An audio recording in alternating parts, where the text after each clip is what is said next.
नमस्कार, मी अंजली रामा रेसिपीजमध्ये आपलं खूप खूप स्वागत। पुरणाची पोळी करताना थोडासा बदल करूयात आणि या गुढीपाडव्याला या बदलाच्या पुरणाच्या पोळीची चव चाखूयात। चला रेसिपीला सुरुवात करूया। रेसिपी सुरू करण्याच्या आधी तुम्हा सगळ्यांना एक विनंती आहे, व्हिडिओ शेवटपर्यंत बघा। आवडला तर लाईक, शेअर, सबस्क्राईब नक्की करा। इथे आपण 1 वाटी हरभऱ्याची डाळ घेतली, 2 ते 3 पाण्याने स्वच्छ धुवून घेतली आणि हरभऱ्याची डाळ भिजेल आणि थोडंसं वरती राहील एवढं पाणी घातलं। या हरभऱ्याच्या डाळीला आपण 3 ते 4 शिट्ट्या काढून शिजवून घेऊयात। खूप गाळही शिजवायची नाही आणि खूप कच्ची ठेवायची नाही, अशी 80 ते 85% हरभऱ्याची डाळ आपण कुकरमध्ये ठेवून शिजवून घेऊयात। कुकरचं झाकण लावण्याच्या आधी यामध्ये आपण अर्धा चमचा तूप घालूयात आणि डाळ शिजवून घेऊयात। इथे कुकरच्या 3 ते 4 शिट्ट्या झाल्या होत्या। डाळ छान शिजली आहे। डाळ झाऱ्याच्या सहाय्याने उपसून घेऊयात आणि मिक्सरच्या जारमध्ये घालूयात, म्हणजे जास्तीचं झालेलं पाणी हे भांड्यामध्ये तसंच राहील आणि हे पाणी फेकून देण्याच्या ऐवजी याची तुम्ही आमटी केली तर खूप चविष्ट होते। डाळ मिक्सरच्या जारमध्ये घालून झाल्यानंतर यामध्ये आपण अर्धी वाटी शिजवून घेतलेले आणि थंड करून घेतलेले बासमती तांदूळही घालूयात। इथे तुम्ही डाळ आणि तांदूळ एकत्रही शिजवून घेऊ शकता, पण इथे मात्र मी डाळ तांदूळ वेगळे वेगळे शिजवून घेतले, कारण दोघांनाही शिजण्याची जो वेळ असतो तो कमी जास्ती असतो। त्यामुळे खूप ओव्हर कुक करून आपल्याला हे पुरण बनवायचं नाही। फक्त 80 ते 85% दोन्हीही पदार्थ शिजवायचे आणि हे पुरण आपल्याला तयार करून घ्यायचं। इथे डाळ आणि तांदूळ एकदा मिक्सरला फिरवल्यानंतर यामध्ये आपण 1 वाटी गूळ घालून घेऊयात। गूळ घातल्यानंतर डाळ, तांदूळ आणि गूळ छान एकजीव करून घेऊयात आणि याला बारीक फिरवून घेऊयात। याची छान पेस्ट तयार झाल्यानंतर थोड्या वेळासाठी बाजूला ठेवूयात आणि कढईला 1 ते 1.5 चमचा साजूक तूप लावूयात। यामुळे पुरण तयार करत असताना पुरण हे कढईला लागत नाही, त्याचबरोबर पुरणाची टेस्टही खूप छान लागते।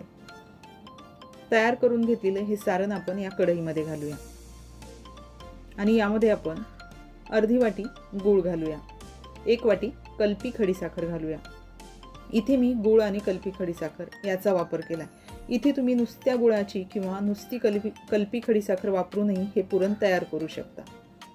कलपी खडीसाखर या पुरणाच्या सारणामध्ये छान मिक्स झाल्यानंतर यामध्ये आपण 2 वाटी साय घालूया। ज्या वाटीने आपण डाळ आणि तांदूळ मापून घेतले होते त्याच वाटीने 2 वाटी साय घालूया आणि पुरण छान शिजवून घेऊया। या पुरणाची टेस्ट खूप छान लागते। त्याचबरोबर हे पुरण कुठल्या भागातलं आहे हेही तुम्ही सांगायला विसरू नका।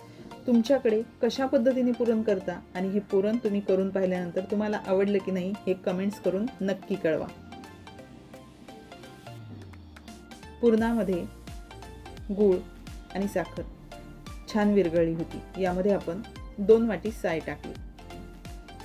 पुरण थोडंसं पातळ दिसते, पण जसजसं हे पुरण शिजत येईल तसतशी याची टेस्ट आणि याचा रंग दोन्हीही बदलतं। लो टू मिडियम गॅस करत करत हे पुरण आपण शिजवून घेऊयात। पुरण शिजत आलं की यामध्ये आपण 1.5 ते 2 चमचे साजूक तूप घालूयात। पुरणाला छान घोटून घेऊयात, म्हणजे पुरण थंड जरी झालं तरी ते भगरा भगरा होणार नाही। त्याचबरोबर ही पुरणाची पोळी तयार करत असताना पुरण अगदी मधपासून ते शेवटच्या कडेपर्यंत एकसारखं पसरलं जाईल। तूप घातल्यानंतर पुरणाला छान घोटून घेऊयात, म्हणजे पुरण पेढ्यापेक्षाही मऊ होतं आणि पुरणाच्या पोळीमध्ये ते एकसारखं छान पसरलं जातं। पुरणाची पोळी भाजताना किंवा थंड झाली तरी अजिबात तुटत नाही, पुरण थोडंही बाहेर येत नाही। पुरण होत आलं की यामध्ये आपण 2 ते 3 वेळे जायफळाचे घातले, 2 चिमूटभर मीठ घातलं, 2 ते 3 चिमूट व्हाईट मिरी पावडर घातली आणि अर्धा चमचालाही थोडीशी कमी सुंठ पावडर घातली। हेही छान मिक्स करून घेऊयात आणि पुरण झाले की नाही हे चेक करून घेऊयात झाऱ्या पुरणामध्ये उभा करून। पुरण झालं, झाऱ्या छान पुरणामध्ये उभा राहिला की पुरणाची कढई आपण खाली काढून घेऊयात आणि पुरण थंड करून घेऊयात। पुरण थंड होते तोपर्यंत आपण कणिक मळून घेऊयात। ही पुरणाची पोळी कुठल्या भागातली आहे हे सांगायला विसरू नका. तुम्हाला आवडले की नाही हेही कमेंट्स करून नक्की कळवा. त्याचबरोबर तुमच्या भागात कोणत्या प्रकारच्या पुरणाची पोळी करतात हेही सांगा. इथे आपण 2 ते 3 वाट्या कणिक घेतली. 2 चमचे हरभऱ्याच्या डाळीचं पीठ घेतलं. चिमूटभर मीठ घातलं. 2 ते 3 चमचे इथे आपण पोहे खायचा चमचा घेतलाय म्हणून 2 ते 3 चमचे साजूक तूप घालून घेतलं. हे साजूक तूप या कणकेला छान लावून घेतलं. मूठ वळल्यासारखी झाली की याला आपण अर्ध दूध आणि अर्ध पाण्याने ही कणिक मळून घेऊयात. तेल पाण्यामध्ये कणिक छान मुरवायला ठेवूयात. तेल पाण्यामध्ये कणिक मुरवायला ठेवण्याच्या आधी कणकेला एकसारखं करून घ्यायचं. थोडासा तेलाचा हात लावायचा. परत एकदा कणिक मऊसूत मळून घ्यायची आणि बोटांच्या मागच्या भागाने कणिक एकसारखी पसरून घ्यायची. थोडंसं पाणी आणि थोडंसं तेल यावरती घालायचं आणि 10 ते 15 मिनटं ही कणिक तेल पाण्यामध्ये छान मुरवून घ्यायची. इथे आपण फक्त कणकेपासून ही पुरणाची पोळी बनवतोय. इथे आपण कुठेही मैदा वापरला नाही किंवा नुसत्या मैद्याचीही आपण पुरणाची पोळी तयार करून घेतली नाही. कणिक आणि हरभऱ्याच्या डाळीचं पीठ हे मिक्स केलं आणि ही कणिक मळून घेतली. ही पुरणाची पोळी टंबत फुगते.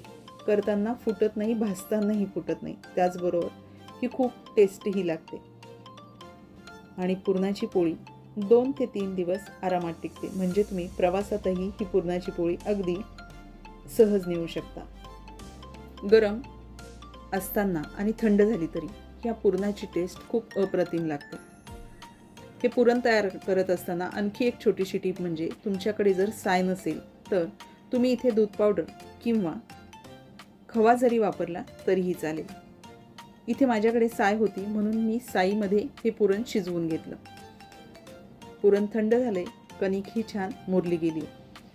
कणकेचा छोटूसा उंडा घेऊयात. वाटीचा आकार देऊयात आणि कणकेपेक्षा दुपटीने पुरण आपण या उंड्यामध्ये भरून घेऊयात.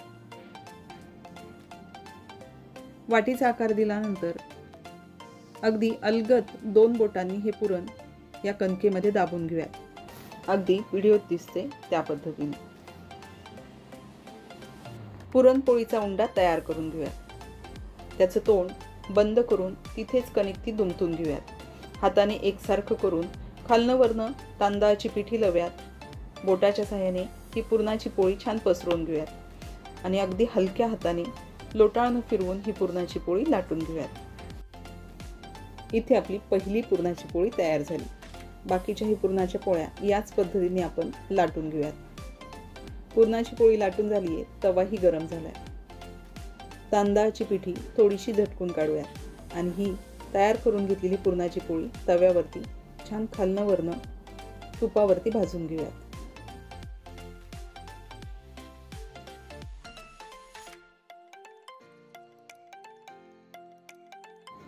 पुरणाच्या पोळीची एक बाजू छान शेकली गेली. याला आपण दुसऱ्या बाजूनेही छान उलटून टाकून शेकून घेऊयात आणि तुपावरती छान भाजून घेऊयात. बाकीच्याही पुरणपोळ्या याच पद्धतीने तयार करून झाल्या. थोड्याशा हटक्या चवीची टंब फुगलेली आणि मऊसूत पुरणाची पोळी इथे तयार झाली. ही रेसिपी तुम्ही नक्की तयार करून पहा. आवडली की नाही हे कळवायला विसरू नका आणि तुमच्या भागात नवीन वर्षाची कुठली गोडाची रेसिपी करता हेही कळवायला विसरू नका. व्हिडिओ आवडला असेल तर लाईक, शेअर, सबस्क्राईब नक्की करा. चला परत भेटूयात पुढच्या व्हिडिओत. तोपर्यंत नमस्कार.